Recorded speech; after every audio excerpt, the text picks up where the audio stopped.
Oromoof Oromiyaa inni jedhu kun dhabamuu deemuu danda'a. Kanaaf warri hidhannoo hin qabnes warri hidhannoo qabus warri mootummaa keessa jirus warri mootummaa keessa jirres warri atleast uummata ofiitii dhimmu martu Oromoon buqqaa'uun qabu biyya isaatti irratti abbaa tahee jiraachuu danda'uu qaba.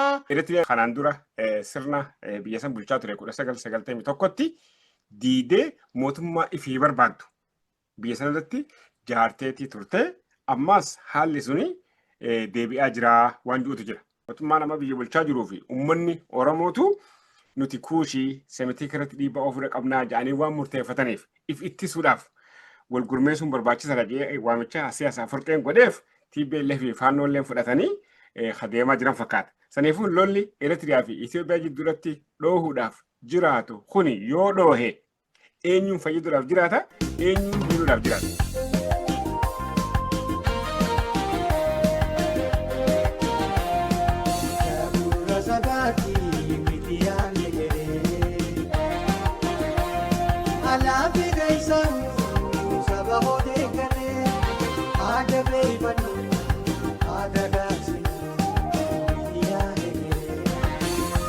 Tokkoffaa waa'ee kuushiif waa'ee Oromoo kaasuun akka malee barbaachisaadha. Ifaa waan ta'e matama kennaafuu qabaachuun jechaadha waan namni bira haasa'u otoo hin ta'in. Tokko nuti eenyummaa kennan haallu. Because waaqata akkasii nu uume nutu akkasi. Ani jamaalummaa kiyya waakkadhu. Ani Oromoodha Oromummaa kiyya waakkadhu. Oromoon kuushii kuushummaa isaa waakkadhu. Sablamnoonni biroo warri kuush ta'an ka obboleeyyan Oromoo ta'an naannoo san jiraachuu waakkadhu. San qofayyuu miti gaafni Afrikaa walumaa galatti biyya kuush ta'u seenarra gaaba. Warri semitii ofii isaatiiyyuu ofii isaanii ufimaniiran. Waan nu isaan define goonuu miti waan nu isaan ibsinuu miti. Nuti alaa dhufnee sanyiin irraa dhufne Agaazii jedhama. Afaan nu dubbannu Giis jedhama. Siiriyaadhaa fi jiddu galeessarraa dhufne jedhanii seenaa ofii barreeffatan. Haati ta'e namootuyyuu Saabaa jedhamti. Abbaan keenya ka jalqabaa Minilik jedhama. Inni isaan kun immootuyyuu isiin Solomooniin bira dhayxee wajji rafanii isarraa ilmi keenya abbaan keenya akka duraa dhalate jedhanii seenaa ofii barreeffatan. Waan isaan barreeffatan lakki isin sanii miti jechuun hin dandeenyu. Because namni abba ofii ibsa malee nama biraatiin keessa ibsu. Erga isin Afrikaa keessaan dhufin mirga keessanii akka barbaadanii barreeffachuun mirga keessan jennee akka isaan Afrikaa keessaan dhufin uummatatti himuun addunyaa barsiisuun waan isaan jedhan san hanqina keenya jira malee homa takka rakkoon qabu waan isaan jedhan isaaniif mirkaneessuun addunyaallee barsiisuun sirriidha jechaadha. Lammaffaallee seenaa keenya himachuun uummatoota nuti obbolummaa wajji dhalanne kan naannoo san jiraatan biyya isaanii tahuu himuun rakkoo takkayyuu hin qabu dhugaa waan ta'eef seenaa uummataa waan ta'eef. So uummanni kuush akka jabaatu akka biyyoota isaa naannoo kana dhuunfatu walii galee walii tumsee waliin qabsaa'uun waliin jiraachuun hegeree tolfachuun rakkoo takka hin qabu because dhugaadha waan ta'eef. Uummanni seemee illee walii gala tahe ofiiyyuu walii gala yoo ta'e walii galee naannoo ofii jiraatutti of cimsuun of jajjabeessuun rakkoo takka hin qabu. Kun lamaanuu yoo mirga nama biraan tuqin ta'e. Yoo uummanni kuush illee warra seemiidha. Mirgi isaanii dhiiban jedhin biyya isaanii dhaqee saaman jedhin biyya isaanii dhaqee ajjeesan jedhin ni hidhan jedhin of jajjabeessuun of jiraachisuun biyya isaanii irratti abbaa biyyaa ta'anii jiraachuun mirga isaaniiti.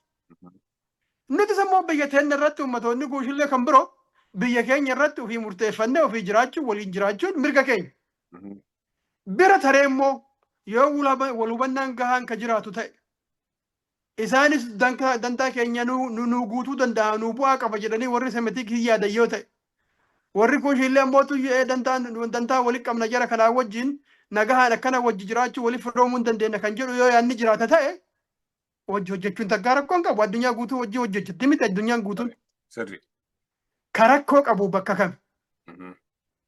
Ani olaanaadha sanyii nugusaa keessaa dhufee.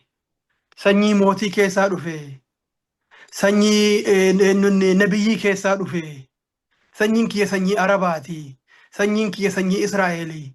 Warri kunniin immoo warra nabiyyoonni keessaa maddanii. Isin warri kuushama takkaan beeytanii nabiyyiin tokko isin keessaan dhufne. Siramuu akka Baaybiliin jedhutti sanyii abaaramaadha. Nu jala buluu qabdanii, isin saamuu qabnaa. saamamuu qabdan jedhee yoo namni tokko saba maqaa semitikii himatee akka deemu ta'e ofirraa dhooguun dirqama uummata kuushiiti jechaadha. Sabni kuushillee ammoo akkas nuun jettanii jirtu akkana nu arrabsanii nu xiqqeessanii jirtu.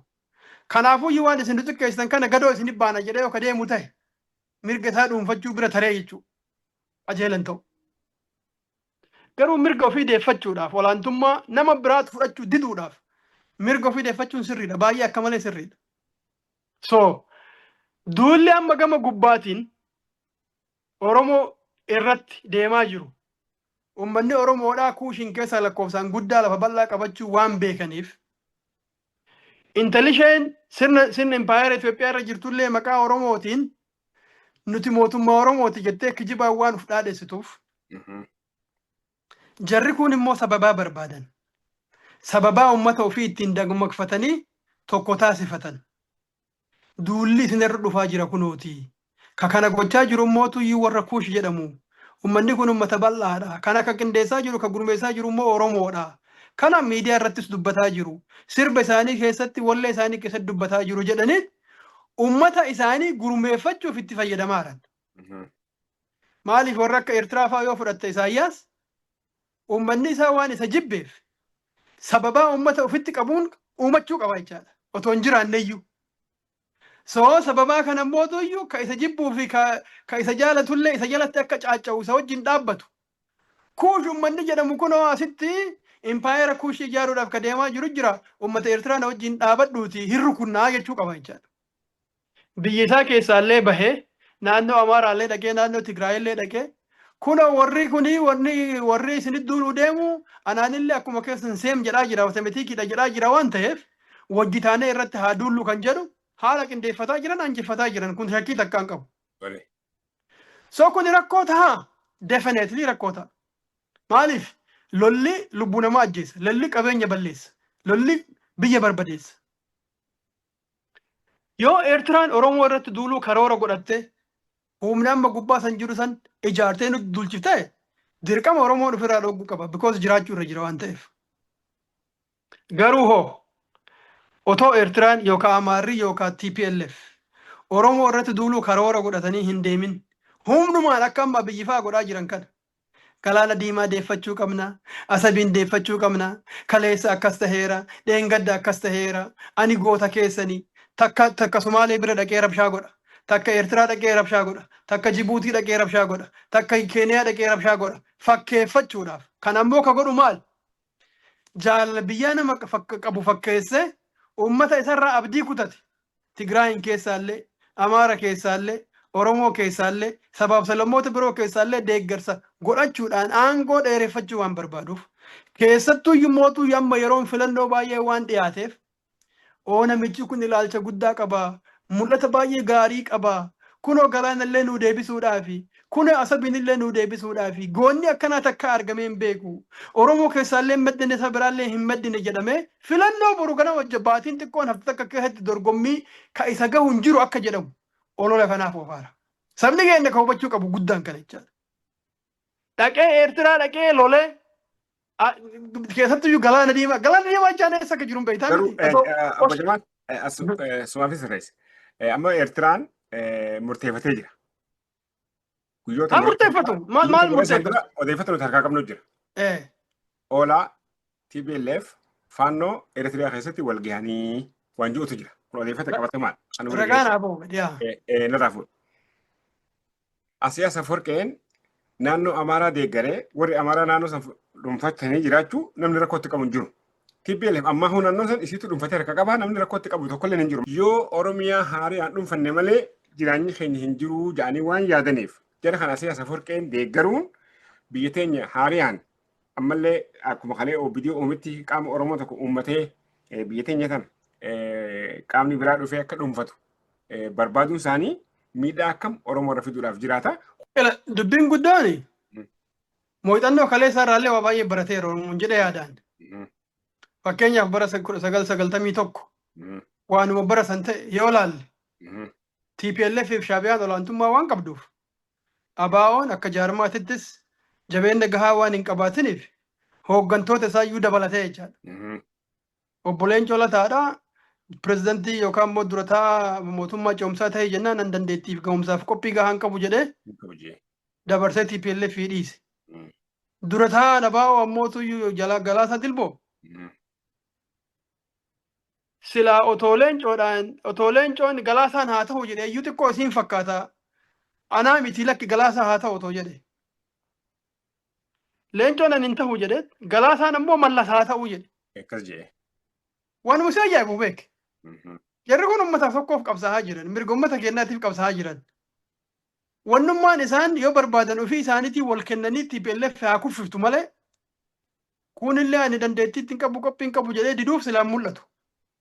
Kun ammootu deebi'ee obboleessaa deebi'ee Mallasiin ati ta'e jedheetiin muuduun sirrii miti.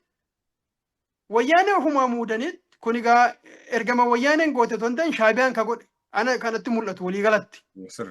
Shaabiyaan diraamaa kana isi qindeessa. TPLF ofiisiitii wal qaadhimtee ofuma isiitii yoo filamte pikchariin isaa yookaan mootuu yonnaan isaa imeenyi isaa gaarii miti waan ta'eef Oromoo fakkeessineetiin agartee akka nama Oromoo qaadhimuu fakkeessinee leencoolii qaadhimna inni ani hin danda'u jedhu Oromummaan ammoo TPLFiin haa qaadhimu jedhanii qopheessanii waan fidan. Tiyaatira jechaadha. Tiyaatira kana ka hojjetu Shaabiyaadha. TPLF iyyuu miti. Because olaantummaa itti qabaata waan ta'eef. Qooda keessaa fudhannee osoo jirru yeroo hunda ambatti maal farqa qabaa oolla? Eegi kaa dubbiin laafinna irraa dhufa kun. Jabeenna irraa hin dhufu. Egaa gaafsan maaltu ta'e jechaadha? Olaantummaa Shaabiyaatiin olaantummaan TPLF Oromiyaa irratti mirkanaa'ee jechaadha. Oromoodhumaan. Oromoodhaan. Jaarmaa Oromoo qabsaa'uuf Oromoof qabsaa'uun. Haalli akkasii deebi'ee dhalachuu hin danda'a. Definitely yoo humna hin qabaatin dhalachuu danda'a. Yoo humni keenya murteessaa hin ta'in, yoo jaarmayni keessa humna hin qabaatin, yoo uummanni keenya hin deeggarin, yoo uummanni keenya jaarmaa isaa gara isaa tolutti dhiibuu hin dandahin, har'allee humni Oromoo laafaa taanaan humni laafaan suni akka humnaatitti maaltu na baasa jedhee ilaallateet dogoggoruma wal fakkaataa hojjechuu danda'a. Akka wanni sun hin taane maal godhuu qabna? Humna Oromoo ka Oromoodhaaf qabsaa'u tokkoffaa dogoggora kalee akka irra deebine itti dubbachuu. Lammaffaa akka inni jabaatee dogoggora san irra deebi'uun hanqatee san qofayyuu miti. Ofii isaatii murteessaa ta'u humna jabaa akka ta'u deeggaruu gargaaruu bira dhaabachuu yaadaan gorsuu qaba miti. Bira dhaabachuu humna akka qabaatu taasisuun dirqama keenya jechaadha. Maaliif? Akka uummataatti moohuu barbaanna waan ta'eef. Galgalumaa ganama namaaf ergamnee namni biraan nurratti abbaa aangoo ta'uun waan hin malleef. Shaabiyaan akkuma gaafa dura aangoo irratti TPLF fiduu qofa miti. Waggaa meeqa mootu abaa of bira keessatti tursiste. Akka inni lubbuun godhanne goote, akka inni hin jabaanne goote. Humnoota isa marmuu, isa farmuu, isa falmuuf biratti ijaaraa. Ka isaan wajji faallaa jiru. Ka impaayireetti tiksina jedhuufillee mallaqa kenna. Akka abaa'oon hin jabaanne gochaa. Waggaa meeqatu ture abaa'oon? Waggaa tokkoof cina waggaa lama majeeti. No. Abaa'oon immoo maal taate egaa wayyaaneedhaa fi TPLF wal lolteen booda abaa'oon Eertiraama ture. Eertiraa jechuun keeti lakki mootummaa Eertiraa baane Eertiraa. Ganna 27 achii ture majii. Akkas. Yeroo sanitti qaama keenya jaarmaa keenya of bira too'attee akka nama gargaaruu fakkeessitee baargeen ittiin godhuuf negosheeshinii TPLF wajjin ittiin daldalachuuf qofa of bira tiksite malee akka Oromoon milkaa'uuf miti. Rakkoon sun ammoo deemee bakka ittiin dhugee argineerra jechaadha 2018 irratti. Bifuma waanuma wal fakkaatu ka bara 1991 illee irra deebine yoo ta'e 98 booda mootu ka jirullee irra deeme yoo ta'e nutu rakkoo qaba jechaadha. Hoogganaa Oromoon rakkoo qaba jechaadha. Uummata Oromoon rakkoo qaba jechaadha. Dhimma keenyatti murteeffachuu hin geenye jechaadha. Eertiraan nu murteessa jechaadha. TPLF nu murteessa jechaadha. Faannoon nu murteessa jechaadha. So yoo nuti immoo nama ofii murteeffatu taane waan naannoo sanitti ta'u keessattuu impaayera Itoophiyaa seenuu jechaan impaayera Itoophiyaa jechaa harki caalaan Oromiyaadha. Qabeenyillee diinagdeellee namnillee kan jiru. Maal jechaadha TPLF fi Shaabiyaan yookaan ammoo faannoo walii galtee impaayera Itoophiyaa deebitee to'achii jechaan Oromoo to'attee jechaadha. Kana ni hayyamnaan akka sabaatitti. Kana ni hayyama uummanni qaamni Oromoodhaaf ijaaramee Oromoof qabsaa'aa jedhu hin hayyama jedhee yaaduun. So kanaafuu iyyuu humnoota kaayoo akkasii qaban wajjin Oromoodhaaf waa buufna jedhanii deemuun homa takka bu'aan inni fidu hin jiru. Waanuma 91 irra deebi'u. Waanuma bara 1998 irraa akka 2018 deemaa ture irra deebi'u ta'a. Saniifuu san dogoggora jettee yaadda. Definitely dogoggora guddaadha malee maaltu akkamitti sirrii ta'uu danda'a? Takkanaa jedh na eegi please. Okay. Faranjiin maal jetti? Insanity is doing the same thing again and again and expecting a different result. Insaan maraatuma jechaan waanuma tokko irra deddeebi'anii hojjetanii bu'aa biraa addaa argadha jedhanii yaaduudha jedhan. Maraatu jechaan irruma deddeebitee sanuma gootee waan maal baasaaf dabaraasa akka jedhan. Akkas. So akkasiin taane mootummaa kanaafillee tumsinee isaa wajji qabsoofna jechuu hin dandeenyu mootummaan kun deena kenna. Nuti ka gochuu qabnu maa inni? Otoo haalli akkasiin dhalatin jarri kun waan walola natti fakkaatu afaanumaan odeessan ammaaf. Otoo haalli akkasiin dhalatin mootummaa nuun malu uumachuu irratti xiyyeeffachuu qabna. Kanuu ittisu kanuuf dhaabbatu. Abiyyi nu kijibee nu sobee laalama dubbiin rakkoon bakkeen jirtu sana. Abiyyi warri kaabaa isinit duuluudhaa fi Oromoon wajji dhaabbadhaa jedhee nu sobee humna keenyatti fayyadamee aangoo irra turuu ololli inni oofu sirrii akka hin ta'in hubanne humni nu maluuf nu falu ka'ee galeedhaaf nuuf gaarii ta'u woboo ta'uu Oromoota hidhatte ta'uu hubanne jaraan ammoo jabaadhaa nuti isin bira jirra jennee jabeessinee qaamni Oromoo uf dandahee humnanni kun walaadaa kan ofii isaaniiti. Because jarri hundumtuu waldaa kun nuuf egereedhaaf bu'aadha jechaadha. Fedhii isaaniiti miti waloluu barbaadanii mi? Ijoolleen Oromoo Abiyyiifillee deemtee Eertiraatti hin duulin. Ijoolleen Oromoo gara woboo haa gortu. Abiyyii fi humnanni isaa kan inni barbaadu Amaaraa fi Tigreef Shaabiyaa wajji walaatuman. That's fine. Mirga isaaniiti. Garuu nuti keessaa baanee biyya teenya dhuunfachuu gaafa jarri waldaa kan nuti humna keenya geggeeffachaa biyya keenya akkamitti kontrool goona jennee isarratti xiyyeeffachuun nurra jira jechaadha. Tole saniifuu woboon amma isaanii wajjin waliigaltee qabu kana dhiisuu qabaa. Ani waliigaltee qaba ka jedhu kana sirraa dhagaye malee isaan irraa dhagaye. Yoo mul'ate amma faannoon TPLF Eritiriyaan Itoophiyaa qabachuudhaaf qaamni Oromoo tokko wajjin jiraachuu qabaan yaani kana nutis ni beekna isaanis ni beekan. Yoo kabraa uumachuu danda'anii. Naagale hafade haa ta'u. Yoo qaamni Oromoodhaa tokko isaanii waliin jiraatee duulli gara dhufu taate uummanni Oromoodhaa waan kana akkam godhuu akka qabu. Yaa akkana fakkaatutti ijoolleen woboodhaa muuxannoo dabirarraa nama barachuu danda'u nama barate illee jedhee yaada. Tole. 91 irraa nama barate jedhee yaada. Haga ammoo turtii Eertiraa keessa turan irraa nama barate jedhee yaada. Waan abaawoon har'a ta'e argan jedhee yaada. Kana malee iyyuu ofii isaaniitti iyyuu Eertiraa dhaqanii amma achitti leenjanii hedduu isaanii ni beekan. Rakkoo isaan irra gahe rakkoo abaawoo irra gahe ni beekan. So isa dabre irraa waan nama barate nama waa beeku nama hubate jedhee yaada. Kanaafuu iyyuu dogoggora wal fakkaataa hin hojjetan jedhee yaadu. Garuu yoo isaan ka hojjetan ta'e sirrii miti jennee ammuma itti himuun. Laali abaawoo wanni laaffise tokko guddaan uummata Oromoo keessan maal si fakkaate? Akka waan furmaata fiduu danda'u yaada hegeree hin qabne yaada umrii dheeraa hin qabne mul'ata hegeree of keessaa hin qabne irratti dogoggora hojjeta abaawoon irra deddeebi'ee tokko keessaa waa'ee amma Shaabiyaa kan amma kakaafnu kan akka TPLF hin kaafnu kan ittuu deebi'ee ammoo tuyyi bara 2005 gaafa agartee TPLF fi warri CUD jedhamu tokko wal falman Oromoo irraa achi fagaatee tumsa waan akkasii jira wajji uume humna si gabroomsu wajjin tumsa uumtee bilisummaan ati fiddu hin jiru addunyaa kanarratti humni qabsaa'aan tokko humni bilisummaaf qabsaa'u tokko gabroomsama isaatiin wajjin tumsee bilisummaa ka fide hin jiru. Where in the world eessa jira addunyaa kanarratti namnummaan ragaa takka nuu fiduu danda'u jira. Humnuma si gabroomfatu wajjin humna siyaasaa isaati wajjin tumsa uumattee bilisummaa uummanni fide addunyaa kanarra jira hin jiru. So Oromoo keessallee kun ta'uu hin danda'u. Namoonni garuu ilaalcha asumee kan waanuma agartee waggaa 2-3 wal falmiin keessa jiru san keessatti karaa ittiin taruu dandeenya jedhanii otoo fagoo achi hin laalin daddaaqeen akkasii uumuu danda'an. Kun immoo uummata ofiitirraa deeggarsa hanqisa jecha. Gaafa uummata keetirraa deeggarsi hanqate tinnisni uummata keetii hanqate humna hin qabdu because humni kan kee uummata. Gaafa uummanni kan kee ayyaallallattummaa qabaachuu xawalwaallee tahuu asiif achi fiiguu kan kee bu'aa uummataatiif otoo hin tahin dantaa yeroo gabaabduudhaaf fakkeessuudhaaf walii gad deemtaa si arge uummanni harka si jalaa fudhata.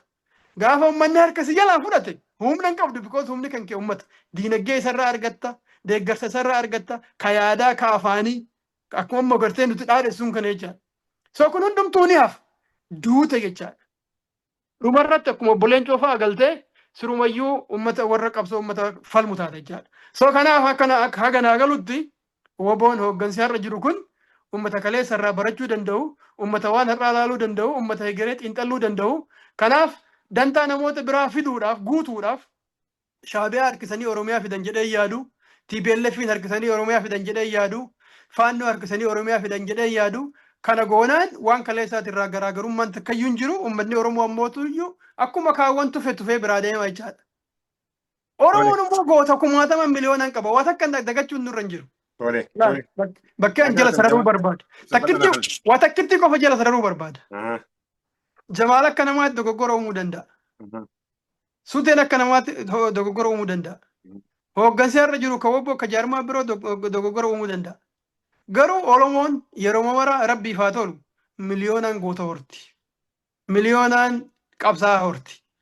Dogoggorri nam tokko uumu namichatti rakkoo fida. Meebii qaama sanit yeroof rakkoo fida malee hegereedhaaf umrii dheeraa keessatti uummata Oromoof duubatti hin deebisu. Qabsoon isaa ittuma jabaatti ittuma fufti jechuu barbaadeeti. Kanaaf obboleeyyan keenya wanti warri uummata Oromoo hoogganan diinaa tumsineetiniin milkoofne otoo hin ta'in uummata Oromoo ijaarreet aangoo warratti aangoo irra jirti fakkaatu tana diinni biraallee haaloluuni haa cabsuuni nutillee ammoo cabsine biyyateen to'annaa irratti xiyyeeffachuu qabanii jechuu barbaada fayyaa ta'e. Galatoomii amma gara dhumaa dhufnee jirra. Saamicha Somaaloonni Itoophiyaa jiran lafa Oromoo irratti oofaa jiran kan akkam ilaalta? Baay'ee galatoomii gaafii daangaa malee barbaachisaadha. Infaakti Somaalee qofaa miti kan biyya Oromoo saamaa jiru. Bakkuma maraan saamamaa jirti Oromoon bakkitti akkitti dhiifamte jirtu. Kanaaf ammoo tuyyuu ka meeshaa ta'e eenyu kalaaluu qabnu kana. Laali mootummaan federaalaa amma jedhamu kun gaafa fedhii isaanii hin tahin namni walitti hin bu'u. Gaafa fedhii jaraa hin tahin. Gaafa fedhii jaraa ta'e abbuma barbaadee walitti bu'a. Maaliif isaan torka keessaa qaba.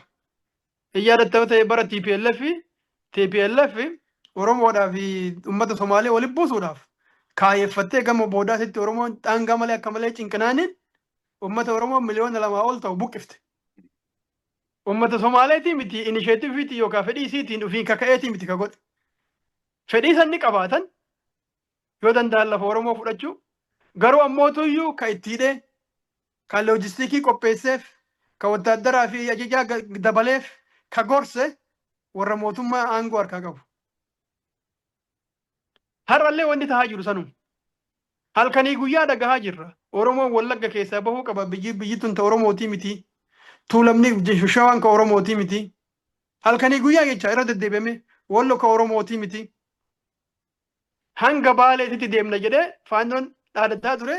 Abiyyemmootu yee faannoon warra biyya jaalatu naannoo Amaaraa dhiisii haga Jijjigaatittuun bobbaafna jechaa ture. Warra isa dhafaarsaa ture warra qawwee itti dhaa ture.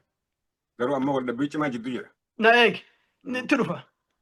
So maal abdataniitti gubbaa saniin Oromoo dhiibuu jalqabanii jecha isaa kana itti qawwee itti dhaa turuu isaati. So har'a inni wanni sun maal ta'eera? Sadarkaa Oromoodhaaf nageenya isaatiif sodaachisaa ta'urra gaheera. Maaliif? Isaantu onnachiisee bara wayyaaneetti warra naannoo Amaaraatti nama hidhatee olaantummaa Amaaraa faarsu dhageennee beeyna. Finfinnee keessatti dhageennee beeyna. Impaayeratti guutuu keessatti dhageennee beeyna. Hin jiru. Maaliif? Mootummaa tun hayyamne. Mootummaa warri mootummaa irra ture. Bara kana hoomaaf akkana ta'e. Bikoos mootummaa hayyama. Mootummaa tuyyuu yaadni sun akka babal'atu carraa kennee fi qawweetti. Dhaabachuu danda'a. Defineetli dhaabachuu danda'a. Yookaan yoo warri mootummaa irra jiru fedhii qabaate. Yoo warri aangoo harka qabu fedhii qabaate. Ibsa guyyaa takkitti gaha. Somaalee uummanni Oromootiifis obboleeyyanii kaleessa wajji dararamaa turreerra. Wajji qabsaa'aa turreerra. Uummanni Oromoo biyya Somaalee guddooyyuu dhaqee qawwee hidhatee sirna naftanyaa irratti wajji duulaa tureera. Akka uummataatitti obboleeyyanii sanyii tokko amantii fi aadaa wal fakkaatu qabna. Jedhee mootummaan kun afaanuma nagaa qofaanuu humnayyuu miti. Otoo dubbate hin dhaabbata dubbiin. Garuu mootummaan kanaaf fedhiin qabu. Mootummaaf maal fedhii qaba? Uummata Oromoo sodaachisee sodaa san keessa uummanni akkasii deeggaru barbaada. Yoo nuti mootummaa kanan deeggarin Somaaleen illee lafa keenya fudhachuufi. Yoo nuti mootummaa kanan deeggarin Amaarri illee fudhachuufi. Yoo nuti mootummaa kanan deeggarin Sidaamaan illee kan baataanillee eenyunni hadiyyaanillee namni marti fudhachuuf jedhee akka uummanni Oromoo uf sodaatee uf bir'atee jara bira dhaabbatu barbaadan. Duulli dura deemaa jiru kun eenyuun qindaa'eeti mootummaadhaan. Isaantu dhageette argite na fakkaata guyyaa lamaa sadii dura gurbaan tokko diinaa ol namni jedhamu naannoo Oromiyaa kana akkatti Somaalee saamsisaa jiran ragaa viidiyoodhaan qabatame kan mootummaan keessatti argamee gurraa dhaamolee lafa jedhamtu Baalee keessatti aangawoonni mootummaa keessatti argamanii ka Somaalee illee kan naannoo Oromiyaa illee lafa keenya muranii jaraa dabarsan. Qophii guddaa godhanii cidha baay'ee bareedaa godhatanii yeroo isaan biyya dabarsanii kennan argineerra. Kana Somaaleen nu godhaa jiraachuu hin dandeenyu jechaadha. Somaaleen of course namni lafa yoo argate bu'aa yoo argate jibbaa hin qabu. Kana kan gochaa jiru kan maqaa Oromootiin achi ta'ee biyya Oromoo saamsisaa jiru Abiyyii fi Shimallisi. So rakkoon ka jirtu uummata Oromoo ammas warra biraatti nutti duulee dura warra maqaa kennaan daldalee biyya teenya gurguraa jiru kan duraanis baagama bara wayyaanes hojjetaa ture isaanumatu itti jira tokko kan. Lammaffaa of course namni bu'aa yoo argate ka jibbu hin jiru. So kanaaf Somaaleen ta gudditti illee dabalatee ta Ogaadeen qofa miti. Lafa Oromoo duruyyuu haga Awaashitti kenna jechaa turan. Carraa argannaan mootummaa amma jirus tahee keegire tumsanii lafa Oromoo fudhachuudhaaf bololuun isaanis waan hin hafne carraa argamnaan ammoo ni fudhatan. Maaliif hin fudhanne? Maaf dhiisan? Why not? Bareeda asirratti tokko naa jedhu. Kanarraa ka of ittisuu danda'u Oromoodha uummata. Gaaffii kana naa deebiftaa. Waan asirratti ibsisii godhee maayirratti akkatti Oromoon ittisuu qabu naa ibsita. Dhugaa wanni mootummaan keessaa hin qabne takka hojjetameetis hin beeku hojjetamuudhaaf illee hin jiraatu. Lafa Oromoo dhabuu keessatti mootummaan akka gaarii shoora taphate. Okay. 1884tti Ingiliz naannoo Somaalilaandii fi naannoo Ogaadeen kana qabateen. Keessattuu Ogaadeen lafa si koomandootii fi lafa humnaa bireentoota lafa Oromoodhaati. Ogaadeen maal godhee Ingiliziif waraana tahee guyyaa guyyaan bobbaa Oromoodhaatti wayita gaggeessu akka nama ashuura guuruu. Ashuurri maal ta'e? Ashuura torbaanii jedhamee beekama. Fakkeeffama anniyya si koomandoo naannoo kanarraa kan ittiin buqqa'ee ashuura torbaanii kafaluu dadhabeeti. Boodarra buqqa'ee maal ta'e? Lafa Hayilasillaaseen bulchuu gaafa godaananii dhaqan. Hayilasillaaseen waggaatti yeroo takka irraa fuudha. Kaafellee maal jedhanii yaaman? Koottaa asi gibira waggaatti yeroo takka kafaltanii gibira torbaanii jalaa akkasii namni lafti qullattee jecha. Ogaadeen amma akka Ogaadeenitti gaafa Oromoo irraa lafa tana waraan Ingilistoodhaan qullise Ogaadeen gosa beera. Taatee akka lafti tun jiraattu Ingiliz hayyamsiifatee jecha.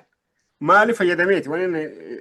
Waraana Ingiliz ta'uutti fayyadameeti. Qawwee Ingiliz irraa hidhatee bu'aa inni ittiin buufate irra laalaa jira. Lafti gaafa Ingiliz 1956 Hayilasillaasee kan deeme 297 kiiloomeetira. Arra 354 jirti. Irra Oromiyaa irraa guddachaa jirti jechuu barbaadeeti. Uummanni lafa agamma gaafa san dhabe arra deemee Ogaadeen teenya jechuun seenaa keessatti illee namni isaa hayyamuus hin jiru. Arraas Oromoon gaafa kun hamma Baaleettu lafa walii qoodaa jiranii Mooyyaalee guyyaa 5 Oromiyaa fi Mooyyaalee jidduu karaan cufamee jira. Uummanni Oromoodhaan lafa isaa teeffachuu dhugaa mootummaa akkas nu godhe mootummaa kana keessaa qaba. Jennee gana dhibbaa fi hojii jechaa jira. Uummanni hoo lafa isaa teeffachuu keessatti shoora tokkollee gumaachuu hin qabu. Nama akka isaa ifirraa dhoorkee lafa isaa daangaa isaa teeffachuu hin qabu. Gabaabina kanaa deebisi gara dhumaa dhufnee jira. Baay'ee galatoon. Laal dubbiin gurguddaan irra deddeebinee galgalaa ganama waa'ee Oromoo kaafnee uummanni kun yoo of danda'e malee yoo mootummaa mataa isaa qabaate malee nagahaan jiraachuu hin danda'u. Biyyi isaanis haamamtii hiyyeessa tahaa hojjetaa nama biraa tahuuf deemaa. Biyyayyuu ni dhabaa. Addunyaa kanarratti warri biyya qabu ka biyya dhabe lafa guuteera. Biyya amma nu keessa jiraannu kanarraa kaase. Biyya Ameerikaa uummanni biyya abbaa biraati har'a bakka hin qabu. Har'a farsootti kennanii waan isa macheessu waan isa diilalleessee qabbaneessee akka wallaalchisutti kennanii hiyyeessa tahee bula. Oromoo ka eeggatu dubbiin kana yoo nuti hin dammaqin. Yoo nuti hin dammaqin Finfinnee Finfinnee fudhadhu. Waanuma Finfinnee taheetu Oromiyaa keessatti ta'a. Finfinnee keessa 100% dura Oromoo jiraata. Har'a garuu Oromoon jiraata 100% san. 100% walakkaan hundi Oromoo ta'a. Hin ta'u. Yoo Oromoon yeroodhaan hin dammaqin Oromiyaan guutuun akkasitti irra dhaalamti. Daangaa fi handhuurarraa calqabee Oromoo irra duulaa jiran. Daangaa isaa irraa biyyatti dhiphisuuf itti duulaa jiran. Handhuurarraa akkuma dur buqqisuun itti fufee jira. Gara lamaaniinuu jechaadha. Oromoon buqqaara. Kanaaf furmaanni maaliin? Dubbiin guddoon bakka tana. Kun immoo katahaa jiru deeggarsa mootummaatiin jenneerra. Jaarraa tokkoof walakkaa guutuu gargaarsa mootummaatiin Oromoon buqqaara. Oromoon biyya isaa dhabaara. Hanga har'aatittu. Mootummaan buqqaatii Oromoo dhaabuu waan hin barbaanneef. Kana ofirraa jijjiiruuf Oromoon maal ta'uu qaba? Mootummaa mataa isaa akka dantaa isaa tiksu ijaarachuu danda'uu qaba. Hanga mootummaa isaa ijaaratuuf ammootuyyuu abbama fedhe haa ta'u ka aangoo irra jiru gaafa inni dantaa uummata isaatirraa jallatu mormuu qaba, diduunii qaba, irra qabsaa'uu qaba. Biyya isaa uummata Oromoo qofatti hojjechuu danda'a. Haalli irra keessa jiru kun akka malee rakkisaadha iyyuu. Because nuti mootummaa mataa kennaa waan hin qabneef warri fakkeessu duuna nutti uumuu malee uummata keenya waan difeendi godhaan jirreef Oromoon if difeendi godhuun uf ittisuun dirqama. Qawwee hin qabnu jechuu dandeenya, jaarmaa jabaa hin qabnu jechuu dandeenya, garuu sagalee qabna.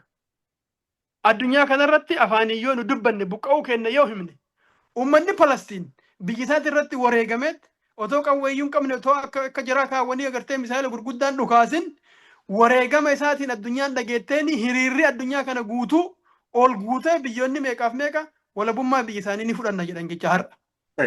Oromoon katahuu qabu, Oromoon katahuu qabu uummatoota qabsaa'anirraa laalee barachuu qaba. Biyya ofiitti irratti abbaa tahuudhaaf. Asumarratti waliin naadeef dhiifama guddaa dhiifama. Faannoon gaafa Abiy Ahmed yookaan mootummaan Itoophiyaadhaa Tigraay weeraru qawwee hidhatanii Tigraay waliin weeraraniin. Ammoo qawwee isarraa hidhatan san har'a afaaniin garagalanii isaan lolaa jiran kanaami. Sirri. Amma ati waan kaaftee uummanni Oromoo dhuga qawween qabu mootummaan ittiin kan nu waanjoo kaafte. Amma immoo faaktiin jiru dhugaan jiru. Oromoon 180 qawwee mootummaa sanii harkaa qabu Oromootaan wal naman gaafachiisu san bira hotee. Ani hin beeku san amma kun irraa amma waan si kaasuu jira lakki waan si kaasu akkanaan amma biyyi nutis asaa jiraannu malee qaamaan sammuudhaan biyya jirra. Nama humnaan guranii qawweetti hidhaa jiran kan akka addaa. Lakki. Bareeda. Amma ganda tokko adda takkaan siima. Milishaa 53tu qawwee qaba kan uummanni dalaguuf. Amma qawween Oromoon hin qabdu yoo jenne yani dhugaarraa hin fagaatu. Oromoon qawwee ni qaba ammoo dantaa qawwee sana dantaa isaatiin eeggachuu keessatti hirrinni jiru kun maaliif gabaabin kana naa deebisi. Baay'ee galatoon. Amma dura haasaa keenya keessatti ilmi namaa wanni inni dalagu waan mataan isaa isa ajajuu jennee kaafne yaaddatoo ta'e. Ilmuma namaa mara. Wanni nu hojjennu waan mataan keenya sammuun keenya nu ajaju. Yoo Oromoon dammaqii gahaa qabaatee dantaa ofii tikfachuu hubatee ani saba kiyyaaf biyya kiyyaaf hojjechuun narra jira jedhee yaade abbaa biraa dhiisii Abiyyinuu dabalatee sammuun isaa bu'aa Oromootiif dantaa Oromootiif hojjeta. Takka naa jedhe. Itti aanee warri isa jala jiru warri isaa ajajamu. Biraanuu Juulaallee dabalatee ajajaa waraanaa isa jedhama biyya san keessatti Abiyyi itti aanee jechuudha. Yoo dantaa uummata Oromootiif sammuun isaanii ka ajajuun ta'e bu'aa uummata Oromootiif nagaa uummata Oromootiif qabeenya uummata Oromoo tiksuudhaaf hegeree uummata Oromoo yeroo dheeratti achi ilaalanii waa hojjetan. Garuu itti jiranii ittiin jiran gokoroo argaa jirra. Ragaa qabatamaan mootummaan Somaalee wajjin taa'ee lafa keenya yeroo fudhatu argineerra. Boorana keessatti alaabaa fidanii yeroo Oromiyaa keessatti dhaaban guyyama takka hin dubbanne hagarraa kun akkanumatti ta'an. Soon uummata Oromootiif hojjetaa hin jiran. Maaliif sammuu isaaniitti iyyuu dantaa uummata Oromootitti tiksuu irratti hin ajajuun jechaadha. Waraanni biyya san keessatti humni waraanaa jechuudha. Ka qawwee hidhatu. Milishaallee dabalatee poolisallee dabalatee sammuunsaa dantaa uummata Oromoo tiksuudhaaf isa ajaja taanaan definitely ni tiksa. Rakkoo ta'etu maal si fakkaata? Itoophiyaa keessatti tokkoffaa uummata hiyyummaadhaan akka malee hiyyoomsaniitti akka inni garaa isaa qofaaf waa nyaatee bulu qofaaf wottaaddara taasisuun ka dirqiin hin taane qofa iyyuu jechuudha. Poolisni akkasi. Keessattuu yommootu naannoo Oromiyaa maal godhan?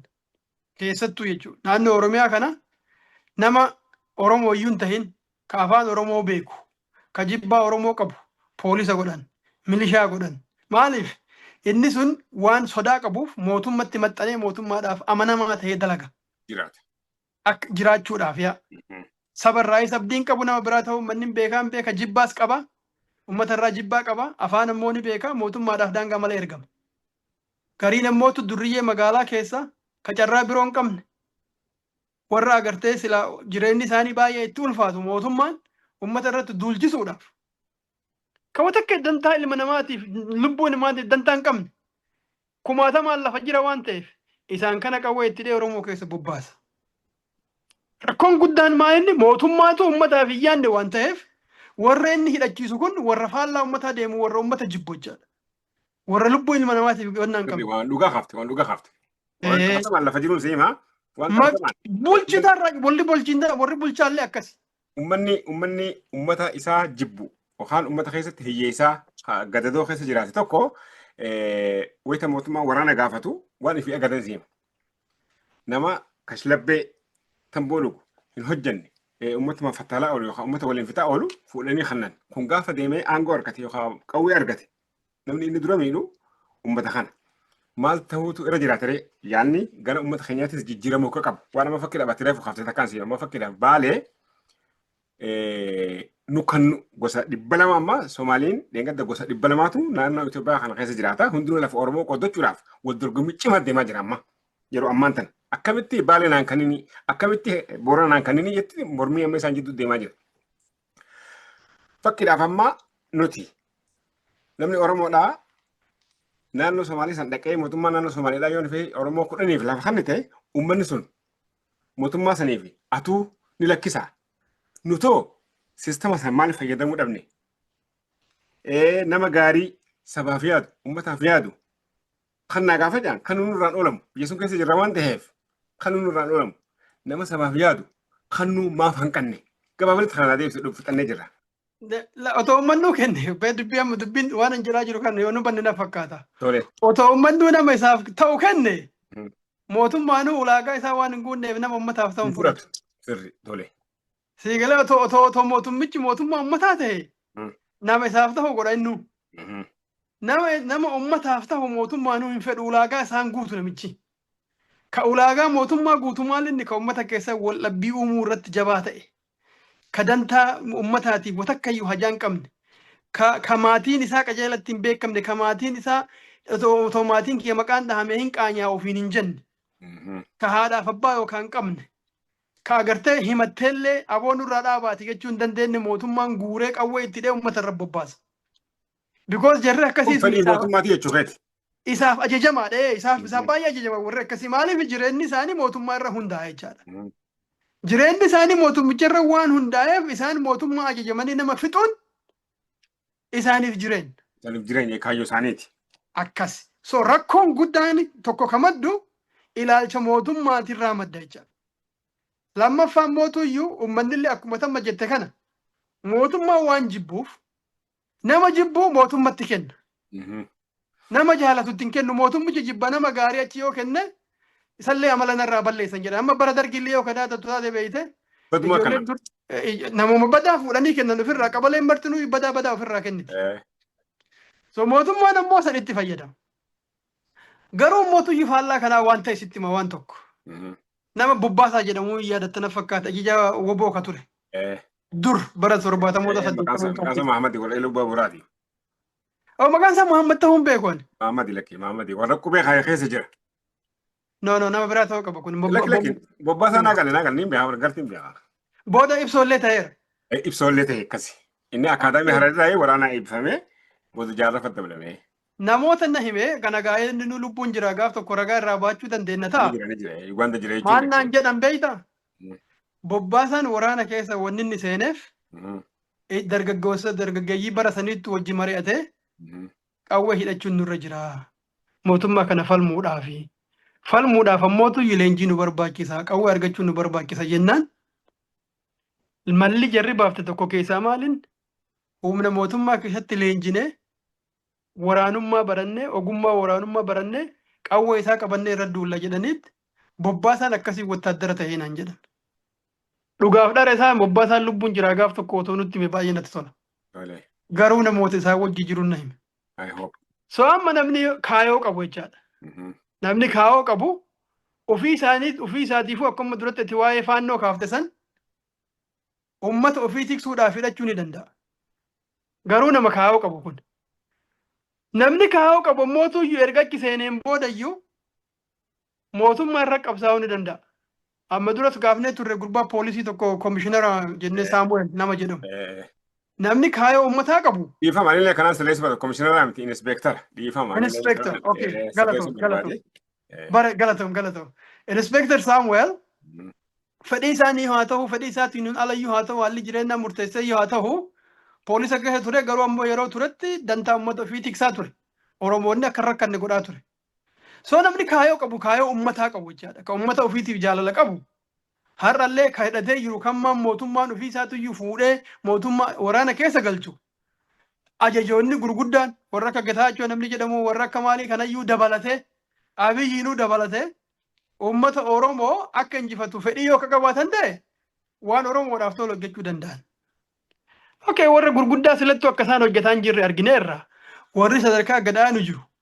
Akkuma amma dura naan jette ka qawwee hidhate dabarsee woboof kennuu ka qawwee hidhate odeeffannoo dabarsuu nyaataa dhugaatii dabarsuu bakka jirutti immoo mootummaan kun akka umrii dheeraa hin qabaannee fi uummata keenya tajaajiluu gargaaruu humna biraa ka Oromoo irratti hidhatee irratti duulu irraa ittisuu ka lafa isaa saamu dhahee rukutuu yoo ofii dadhabe immoo uummatatti qawwee hidhee uummanni akka rukutu gorsuu harka lafa jalaatiin hojjechuu ni danda'a. Har'allee ni danda'a. Duratti jetteerta harki 80 wattaaddarri Oromoodhaa jetteerta. Okay, 80 kun achi keessa 80 keessaa walakkaansaa Oromummaa jaalataa sabummaa isaa jaalataa sabboonummaa qaba jennee haa fudhannu. 80 keessaa 40 yookaan immoo harki 40 jecha harki 5 achirra. So warra Oromoof dhaabatu taanaan mootummattiin hin jirtu. It's very simple. Jiraachuullee baatu dhiibbaa irratti oofee akka Oromoo irratti dhiibbaa hin oofne godhuu danda'a. Daangaa malee oofuu danda'a. Hin danda'a. Tokkois. Amma duras kaafnee jirra. Keessattuu humni waraanaa. Keessattuu poolisiin. Keessattuu milishaan warra magaachana sirnaa jennee qawwee itti hidhan. Uummata ofii tajaajiluudhaaf fedhii qabaannaan daangaa malee danda'an dirqamas qabu mootuu yoo dhugaa dubbii. Uummata fi eeguutu irra jiraataa. Irra jiraata. Ittuu dabalayyuu ittuu dabala baay'isee waan amma dhadhaga'uurraa waan garigarii. Dheedhuma kana nama tokko wajji haasa'ee namni maal naan jedhe beektaa? Daqiiqa takka qabdaa. Yeroo ammaa kanatti mootummaan daangaa malee akka laafuurraa kan ka'e bulchitoonni naannawa, bulchitoonni aanaa, bulchitoonni zoonii watakka humna hin qaban naan jedhe. Maa jennaan milishaatu ajajaanii naan jedhe. Akkamitti qawwee kireessanii naan jedhe. Qawwee birrii 2,000 3,000 kireessanii jara nama ittiin sodaachisu jara uumatanii jiran naan jedhe milishoonni. So'atama bulchaa yoo taate qawwee nama biraatitti kennaniit kiraa kennanii 2,000 3,000 namni biraa kireeffate namicha kaan ittiin sodaachisa jechaadha. Warri waa bulchu watakkayyuu humna hin qabu aangoo hin qabu naan jedhe. Kana jechaan maali warri milishaati warri qawwee hidhate kuni mootummaan illee isaaniif fayyadamaa waan ta'eef uummata ofii saamuuf saamsisuu irraa uummata tajaajiluu uummata ittisuu uummataaf gaachana ta'uu ni danda'u jechaadha. Warra humnaan dhufee biyya keenya irra qubatu kana kan mootummaanuu qubachiisu akka isaan hin qubanne akka dandeettiin qabaanne akka achi hin turre uummata keenyaa wajjin bahaa asii kun biyyi keenya jedhanii itti dubbachuu danda'u jechaadha.